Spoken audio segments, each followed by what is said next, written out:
Hi, my name's Nina Ruddle and I'm Head of Public Policy Engagement at Wrexham Glyndŵr University, and we're really excited to be involved as a partner along with Natural Resources Wales, Renew Wales and Do Well as GWER to open up this amazing opportunity for young people to have a platform through TEDX and the countdown to COP26 to share what matters to you around the environment and climate change and really create that movement for change. Hello, my name is Esme Ruddle and I'm Ruben Baxter and we're Year 6 students in Ysgol Sugden Primary.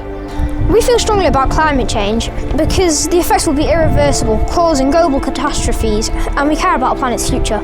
This is our Earth, there's no planet B. If we don't act now, then we won't be able to live on this planet. I'm Arwyn Thomas, the Managing Director of GWER, the School Improvement Service across North Wales.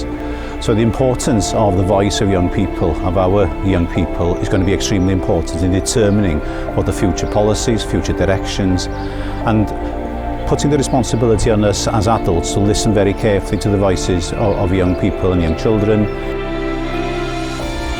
To help climate change, we can grow plants like trees because they breathe in carbon dioxide and they breathe out fresh air. Instead of using cars, you could walk and ride your bike or scooter.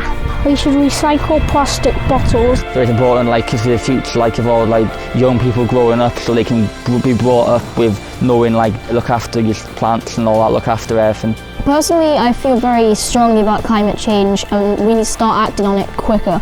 It's being serious here, it's ruining our Earth. It started in the past and there might not be any future. I'm really passionate about young people driving the future that they want and having a platform with leaders and decision makers for young people to be at the heart of those decisions. At the COP26 event, we hope to get more young minds involved and to share strategies. I hope they talk about that it's serious now, that we need to talk about climate change. Clearly we want to see coming out of COP26 is a clear commitment from all parties involved to really make significant difference to the climate agenda that we are all responsible for.